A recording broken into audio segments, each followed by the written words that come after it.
ना पूछो मेरी मंजिल कहाँ है, अभी तो सफर का इरादा किया है। ना हारूंगा ताउम्र किसी और से नहीं, खुद से वादा किया है, खुद से वादा किया है। नमस्कार प्यारे विद्यार्थियों और युवा साथियों, हम बात कर रहे थे भारत के संवैधानिक विकास या इतिहास की। इस क्रम में हमने 2 चार्टर एक्ट पिछली क्लासों में पढ़ लिए। सबसे पहले हमने बात की थी 1773 के रेगुलेटिंग एक्ट की।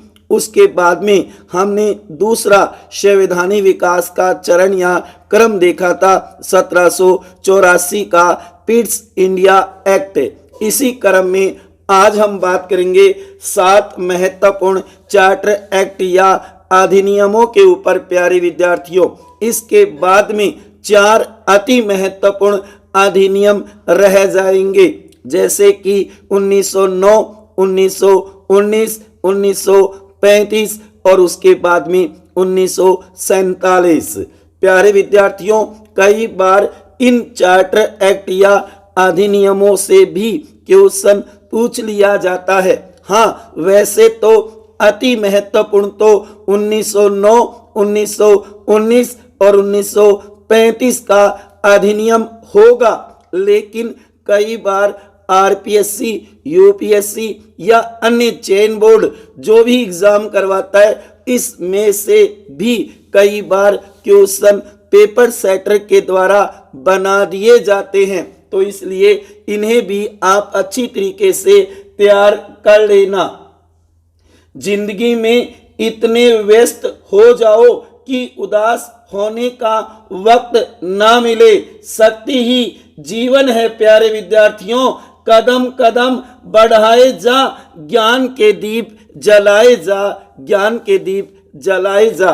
तो देखो प्यारे विद्यार्थियों, सबसे पहले नंबर 3 जो कि 1793 ईस्वी का चार्टर एक्ट, इसके क्या प्रमुख प्रावधान थे उसके ऊपर हम चर्चा करेंगे। सबसे पहले तो आपको ये ध्यान में रखना है, इस समय जो गवर्नर जनरल होगा वो लॉर्ड कॉर्नवालिस होगा। एक तो ये बात नोट कर लो। उसके बाद में इसका पहला और महत्वपूर्ण प्रावधान यह है कि इस चार्टर एक्ट या अधिनियम के द्वारा कंपनी के विशेषाधिकारों की अवधि आगे के 20 वर्षों के लिए बढ़ा दी गई। कहने का मतलब अब 20 वर्ष तक ब्रिटिश सरकार कोई भी चार्टर एक्ट या अधिनियम पारित करके नहीं भेजेगी भारत, क्योंकि इस एक्ट के द्वारा 20 वर्ष का विशेषाधिकार बढ़ा दिया जाएगा ईस्ट इंडिया कंपनी का। उसके बाद में दूसरा महत्वपूर्ण प्रावधान ये किया गया कि गवर्नर जनरल की शक्तियों में वृद्धि कर दी गई। शक्तियों में क्या कर दी गई? वृद्धि कर दी गई, जिसमें ये कहा गया कि गवर्नर जनरल बहुमत की उपेक्षा करते हुए स्वयं भी निर्णय ले सकता है। इतनी वृद्धि कर दी गई गवर्नर जनरल में। उसके बाद में तीसरा महत्वपूर्ण प्रावधान ये रखा गया कि भारतीय राजस्व में से नियंत्रण बोर्ड के जो सदस्य होंगे, जो ब्रिटिश कर्मचारी होंगे ना, उनको वेतन दिया जाएगा। और ये व्यवस्था 1919 के अधिनियम तक चलेगी। कहने का लो, भारतीय राजस्व से वेतन देना शुरू कर दिया गया ब्रिटिश अधिकारियों को। तो ये 1793 ईस्वी का चार्टर एक्ट था। उसकी 3 प्रमुख विशेषताएं या प्रावधान कह सकते हो प्यारे विद्यार्थियों। तो इन तीनों को अच्छी तरीके से नोट कर लेना। उसके बाद में नंबर 4 जो कि 20 वर्ष बाद आएगा। ये देखो हमने यहाँ पे समझा भी है कि ईस्ट इंडिया कंपनी को 20 वर्ष का विशेषाधिकार दे दिया कि ब्रिटिश सरकार अब 20 वर्ष तक कोई चार्टर एक्ट अधिनियम नहीं भेजेगी। सीधी सी बात यह कि कंपनी के कामकाज में ब्रिटिश सरकार हस्तक्षेप नहीं करेगी 20 वर्षों तक। तो 20 वर्ष के बाद आएगा 1813 ईस्वी का चार्टर एक्ट। इस समय सबसे पहले तो ये ध्यान रखना है, लॉर्ड मिंटो प्रथम उस समय गवर्नर जनरल होंगे बंगाल के। उसके बाद में इस चार्टर एक्ट को मुक्त व्यापार कानून एक्ट भी कहा गया। इसके अंदर प्रमुख प्रावधान रखे गए।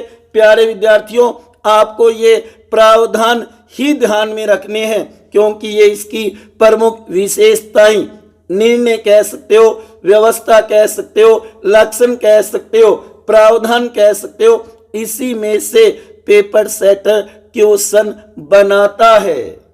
तो सबसे पहले इस अधिनियम के द्वारा ये मानो कि ईसाई धर्म प्रचारकों को भारत में धर्म प्रचार की स्वतंत्रता दे दी गई, अधिकार दे दिया गया। ईसाई धर्म का प्रचार प्रसार करने के लिए ब्रिटिश सरकार ने ये मानो अनुमति दे दी। कहने का मतलब इसे पवित्र खंड नीति भी कहा जाता है, क्योंकि 1813 के चार्टर एक्ट के अंतर्गत इंग्लिश मिशनरियों को भारत में कार्य करने की अनुमति ब्रिटिश सरकार के पवित्र खंड की नीति के तहत दी गई थी। ये प्रावधान के लिए ईस्ट इंडिया कंपनी के निदेशक मंडल के पूर्व सदस्य चार्ल्स ग्रांट ने लॉबिंग भी की थी। तो इसलिए ईसाई धर्म का प्रचार प्रसार करने की अनुमति किस चार्टर एक्ट में दी गई? तो याद रखना प्यारे विद्यार्थियों, 1813 की बात है। उसके बाद में नंबर 2, इस अधिनियम या इस चार्टर एक्ट के द्वारा कलकत्ता में ईस्ट इंडिया कंपनी ने अपने खर्चे से एक चर्च की स्थापना की, भारत में पहली बार। नोट करना इस बात को, भारत में कंपनी के खर्चे से कलकत्ता में एक चर्च बनाया गया था, इस चार्टर एक्ट के माध्यम से या इसके तहत। उसके बाद में नंबर 3 अति महत्वपूर्ण है, इस एक्ट के द्वारा 1 लाख रुपए, 1 लाख रुपए प्रति वर्ष शिक्षा के लिए दिए गए। अति महत्वपूर्ण विशेषता है इसकी कि भारत में पहली बार शिक्षा के लिए 1 लाख रुपए कब रखे गए थे बजट के अंदर? तो ध्यान देना, 1813 ईस्वी का जो चार्टर एक्ट था उसके द्वारा या उसके माध्यम से कि शिक्षा के ऊपर प्रति वर्ष भारत में 1 लाख रुपए खर्च किए जाएंगे। हालांकि इसके ऊपर विवाद भी रहा कि इसके अंदर शिक्षा किस स्तर पे दी जाए, अंग्रेजी में दी जाए या प्राचीन भारतीय संस्कृत वैदिक भाषा में दी जाए। उसके 20 वर्ष बाद अगला चार्टर एक्ट आएगा प्यारे विद्यार्थियों, 1833 ईस्वी का चार्टर एक्ट। इस समय बंगाल के गवर्नर जनरल होंगे लॉर्ड विलियम बेंटिंग। नोट कर लेना, इन गवर्नर जनरलों को लेकर के भी क्वेश्चन बनाया जा सकता है। अब देखो इस चार्टर एक्ट की प्रमुख विशेषताएं क्या थी? सबसे महत्वपूर्ण पहली विशेषता, बंगाल के गवर्नर जनरल को भारत का गवर्नर जनरल बना दिया गया या उसे कहा गया। तो ध्यान रखना, संपूर्ण भारत का गवर्नर जनरल बना दिया गया। और कौन बना? लॉर्ड विलियम बेंटिंग ही भारत का प्रथम गवर्नर जनरल बना था जो बंगाल का था। अति महत्वपूर्ण है, इसे नोट कर लेना कि बंगाल का गवर्नर जनरल संपूर्ण भारत का गवर्नर जनरल कब बना? 1833 ईस्वी के चार्टर एक्ट के माध्यम से। और कौन बना? लॉर्ड विलियम बेंटिंग बना था। प्यारे विद्यार्थियों, अगर आपको ध्यान में हो तो राजा राममोहन राय ने सती प्रथा का जो विरोध किया था उसके लिए कानून भी इसी गवर्नर जनरल ने बनवाया था।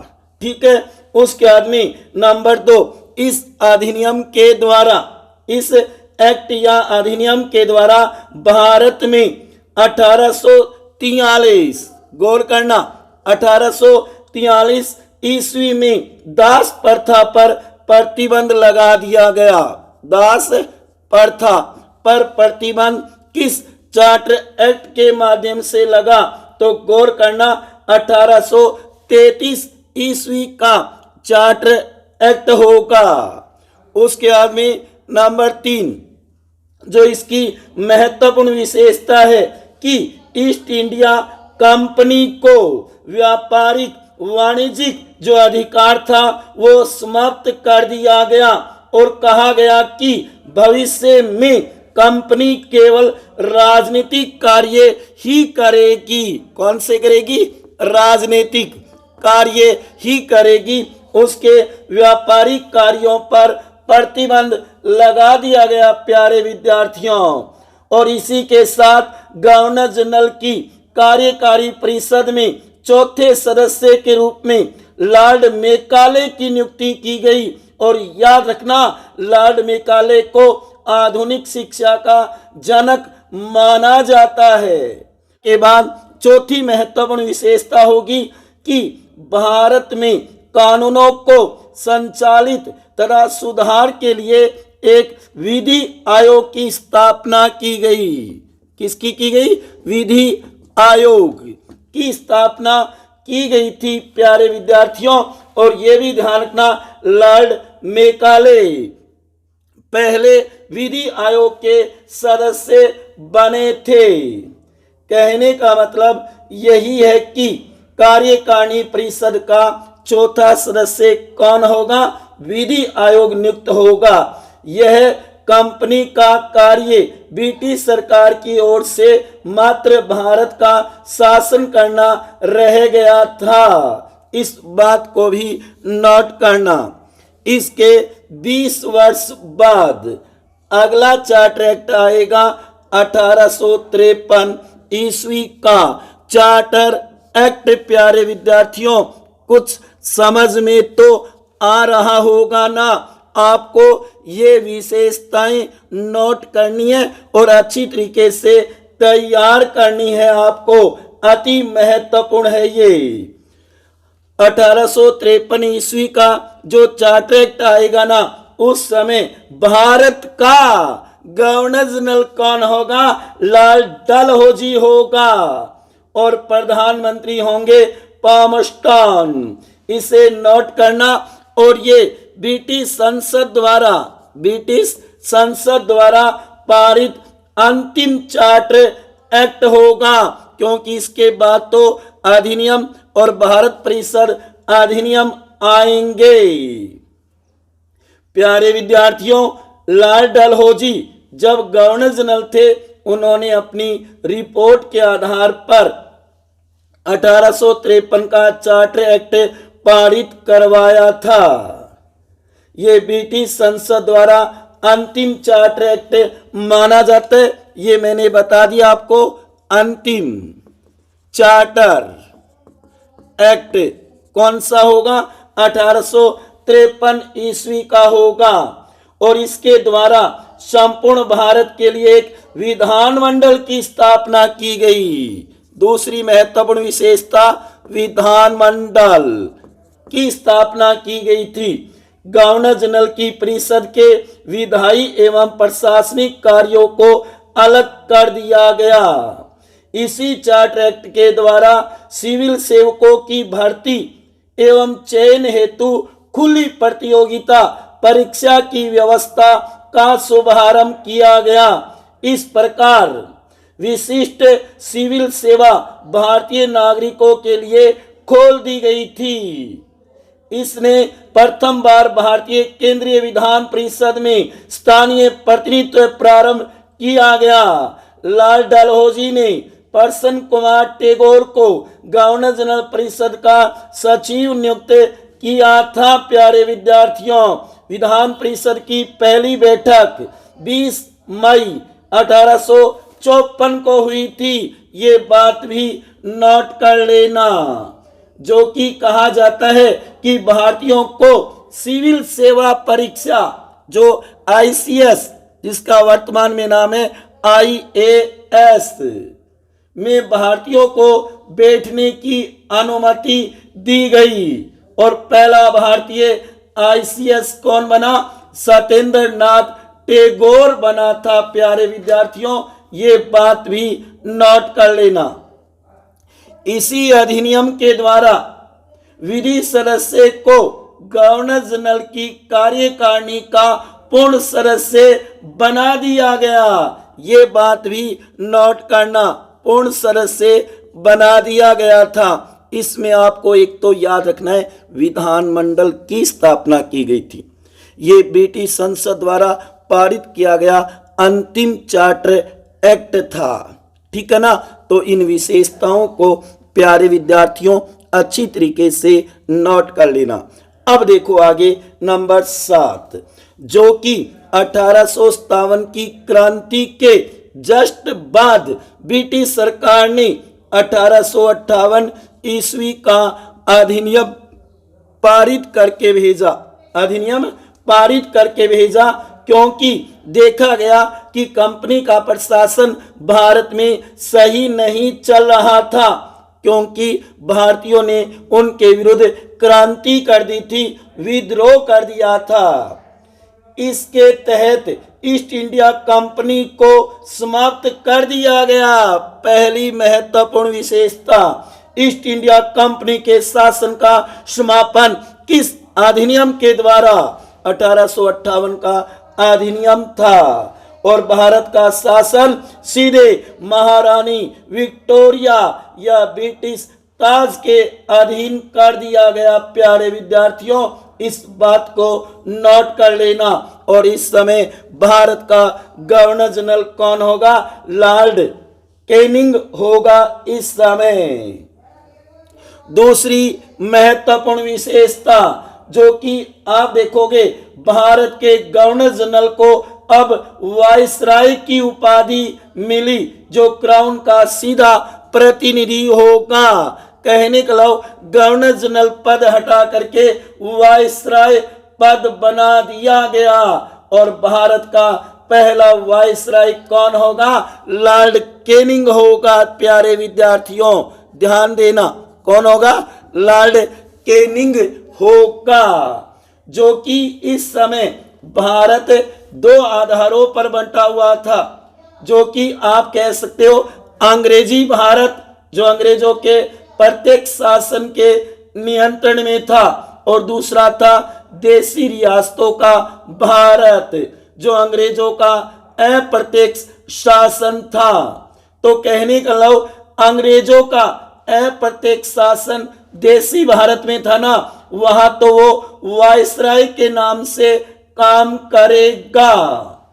और जबकि अंग्रेजी भारत, ब्रिटिश भारतीय प्रांत होंगे ना, वहां पर वह गवर्नर जनरल के रूप में काम करेगा। यहां पर वह ब्रिटिश सरकार का प्रतिनिधि होगा, जबकि वायसराय के रूप में महारानी का प्रतिनिधि होगा। इस बात को अच्छी तरीके से नोट कर लेना प्यारे विद्यार्थियों।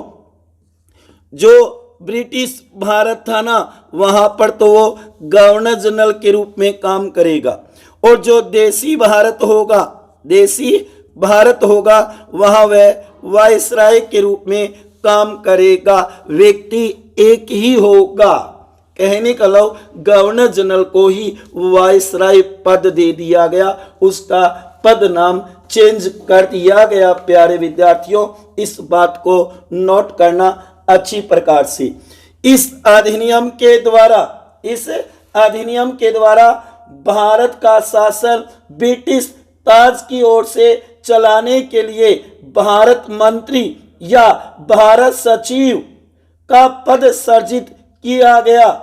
इसकी सहायता के लिए 15 सदस्यीय भारत परिषद का गठन किया गया। तभी तो आगे वाले अधिनियमों के नाम परिषद से आएंगे। 15 सदस्यीय और भारत सचिव बहुत ही महत्वपूर्ण है। सर चार्ल्स वुड प्रथम भारतीय सचिव बनेंगे, इसे भी अच्छी तरीके से नोट कर लेना। भारत का सचिव ब्रिटिश कैबिनेट का सदस्य होता था तथा वह भारत के प्रशासन का निरीक्षण, निर्देशन तथा नियंत्रण करता था। प्यारे विद्यार्थियों, संपूर्ण भारत के प्रशासन के लिए ब्रिटिश संसद के प्रति उत्तरदायी भी होता था वो। इस बात को भी अच्छी तरीके से नोट करना अति महत्वपूर्ण है ये, क्योंकि बहुत बार ये क्वेश्चन पूछा जाता है कि भारत मंत्री या भारत सचिव पद कब बनाया गया?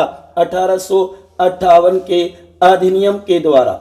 और गौर करना कौन बने थे? सर चार्ल्स वुड प्रथम, या कई जगह आपको नाम मिलेगा एडवर्ड स्टेनले। एडवर्ड स्टेनले भी प्रथम भारतीय सचिव या भारत मंत्री माने जाते हैं। इसके साथ साथ में ये भारतीय मामलों को ही देखेगा। प्यारे विद्यार्थियों, इस बात को भी नोट करना। और 15 सदस्यों की जो परिषद बनेगी ना, उस परिषद में 8 की नियुक्ति क्राउन के द्वारा तथा 7 की बोर्ड के डायरेक्टरों के द्वारा होनी तय हुई थी उस समय। इस बात को भी नोट कर लेना। और ये 1 नवंबर 1858 को लागू हुआ था अधिनियम।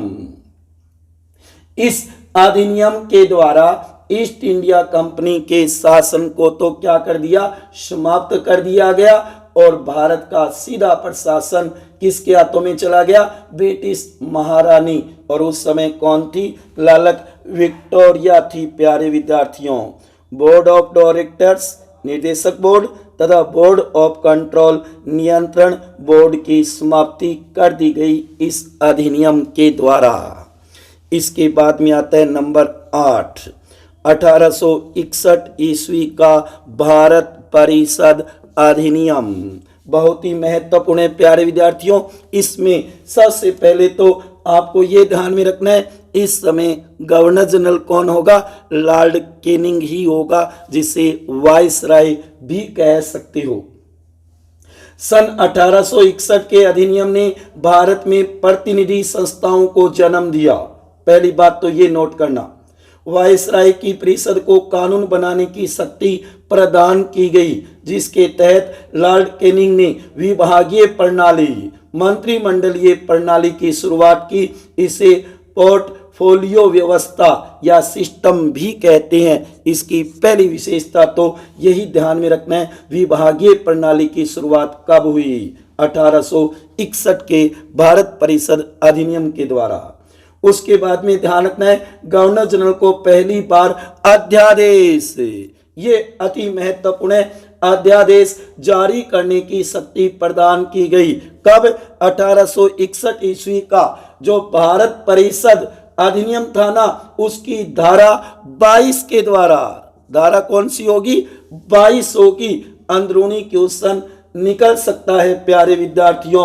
और वही 6 महीने का प्रावधान जो वर्तमान में हम देख रहे हैं, अनुच्छेद 123 राष्ट्रपति को अध्यादेश। लेकिन ये व्यवस्था यहाँ से नहीं ली गई, हमारे संविधान निर्माताओं ने 1935 के अधिनियम की धारा 42 से ग्रहण की थी। अध्यादेश की शक्ति राष्ट्रपति को होगी। इस अधिनियम के द्वारा वाइसराय को नए प्रांतों की स्थापना तथा उनकी सीमाओं में परिवर्तन करने का अधिकार भी प्रदान हो गया था। 1861 के अधिनियम से विकेंद्रीकृत विधि निर्माण के युग का प्रारंभ हुआ। गवर्नर जनरल की कार्यकारिणी परिषद का विस्तार किया गया। कम से कम 6 और अधिक से अधिक 12 सदस्यों की संख्या होती थी इसके अंदर, और कार्यकाल 2 वर्ष का होगा। इस नामित सदस्यों में से कम आधे सदस्य गैर सरकारी होते थे प्यारे विद्यार्थियों। तो इसमें अति महत्वपूर्ण विशेषता तो अध्यादेश जारी करने की जो शक्ति दी गई वो ध्यान में रखना है। केंद्र और प्रांतों में विधान परिषदों की स्थापना की गई, ये ध्यान में रखना है। पोर्टफोलियो सिस्टम लागू किया गया, मंत्रिमंडलीय व्यवस्था, और इसका जनक किसको मानेंगे? लॉर्ड कैनिंग को मानेंगे। कौन होगा? लॉर्ड कैनिंग होगा इसका जनक। गवर्नर जनरल को आपातकाल में विधान परिषद को अनुमति के बिना अध्यादेश जारी करने की शक्ति भी दी गई। विधेयक पर वीटो की शक्ति भी प्रदान कर दी गई। कलकत्ता, मुंबई और मद्रास, कलकत्ता, बंबई और मद्रास में उच्च न्यायालयों की स्थापना का प्रावधान किया गया। 1861 ईस्वी के भारत परिषद अधिनियम के द्वारा, प्यारे विद्यार्थियों इसे नोट करना, कई विशेषताएं बहुत ही महत्वपूर्ण हैं। प्यारे विद्यार्थियों, ये टॉपिक आपको बोरिंग कर रहा होगा, इसीलिए मैंने एक साथ यहाँ पर आज 7 चार्टर एक्ट या अधिनियम बताने की कोशिश की है। इसके बाद में हम बात करेंगे अति महत्वपूर्ण अधिनियमों की, चाहे वो 1909, 1919 और 1935 का अधिनियम, क्योंकि ज्यादातर क्वेश्चन उन्हीं में से आते हैं। लेकिन कई बार इनकी विशेषताओं को लेकर के भी क्वेश्चन बना दिया जाता है, चाहे वो कूट मिलाने में हो, चाहे कथन सत्य असत्य में आ सकता है। तो ये विशेषताएं आपको ध्यान में रखनी होगी, अच्छी तरीके से सुन करके और अपनी नोटबुक में नोट कर लेना मेरे प्यारे विद्यार्थियों। उसके बाद में देखो नंबर 9, 1892 ईस्वी का भारत परिषद अधिनियम, जो कि प्यारे विद्यार्थियों इस अधिनियम द्वारा पहली बार निर्वाचन पद्धति की शुरुआत की गई, और वो भी अप्रत्यक्ष। वेरी वेरी मोस्ट इंपॉर्टेंट विशेषता है इसकी, अप्रत्यक्ष चुनाव। किसके द्वारा? 1892 ईस्वी के भारत परिषद अधिनियम के द्वारा। भारतीय विधान परिषदों में पहला प्रश्न 16 फरवरी 1893 को पूछा गया। कहने का लव, इस अधिनियम के तहत के द्वारा बजट पर बहस, प्रश्न पूछने का अधिकार, पूरक प्रश्न पूछने का नहीं है, वोट नहीं देंगे। ध्यान रखना, 1892 ईस्वी का जो भारत परिषद अधिनियम है ना, उसकी धारा 2 के द्वारा, धारा 2 के द्वारा ये मानो बजट पर बहस का अधिकार दिया गया। इस अधिनियम के द्वारा व्यवस्थापिका की शक्ति में वृद्धि की गई। ये मानो कि 1892 के अधिनियम से भारत में संसदीय शासन का अप्रत्यक्ष रूप से प्रारंभ हो गया, जबकि पहला बजट 18 फरवरी 1860 को पेश किया गया था जेम्स विल्सन के द्वारा। नोट करना इस बात को कि भारत में प्रथम बजट कब पेश किया गया, तो याद रखना 1860 की बात है, 18 फरवरी, और किसने? जेम्स विल्सन ने पेश किया था।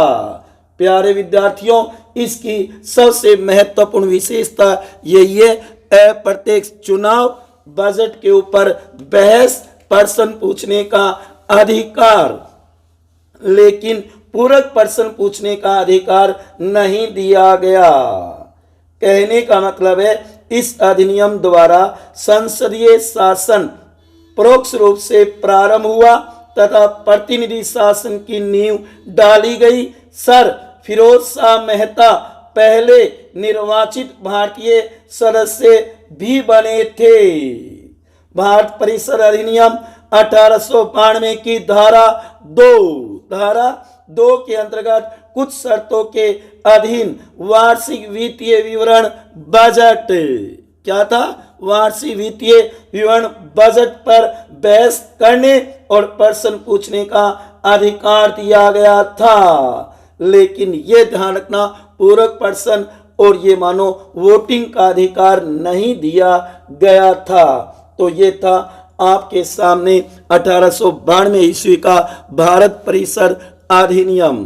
प्यारे विद्यार्थियों, आज हमने भारत का संवैधानिक विकास पढ़ते हुए 1793 ईस्वी का चार्टर एक्ट देखा, उसके प्रमुख प्रावधान, उसके बाद में 1813 ईस्वी का चार्टर एक्ट, उसके प्रावधान, उसके बाद में 1833 ईस्वी का चार्टर एक्ट, उसके प्रमुख प्रावधान, उसके बाद में 1853 ईस्वी का चार्टर एक्ट, उसके प्रमुख प्रावधान, उसके बाद में 1858 ईस्वी का अधिनियम, उसके प्रमुख प्रावधान या विशेषताएं, उसके बाद में 1861 ईस्वी का भारत परिसर अधिनियम, और उसके बाद में अंत में देखा 1892 ईस्वी का भारत परिसर अधिनियम। प्यारे विद्यार्थियों, इनको अच्छी तरीके से नोट कर लेना, अति महत्वपूर्ण है। जो अच्छी तैयारी कर रही हैं, बड़े कंपटीशनों की तैयारी कर रही हैं, उनको तो ये प्रावधान जरूर ही तैयार करने होंगे। हाँ, अति महत्वपूर्ण तो 1909, 1919 और 1935 का अधिनियम होगा, जो हम अगली क्लास के अंदर चर्चा करेंगे विस्तार से एक एक अधिनियम के ऊपर। ठीक है प्यारे विद्यार्थियों, मिलते हैं अगली क्लास में। तब तक खुश रहिए, हंसते रहिए, मुस्कुराते रहिए, प्रेम से मस्त रहिए अपने लिए और अपनों के लिए। प्यारे विद्यार्थियों, अंत में यही कहूँगा, ये वीडियो अगर आपको अच्छा लगा हो तो इसे ज़्यादा से ज़्यादा शेयर करना और लाइक करना मत भूलना प्यारे विद्यार्थियों। इसी के साथ जय हिंद, जय भारत, वंदे मातरम।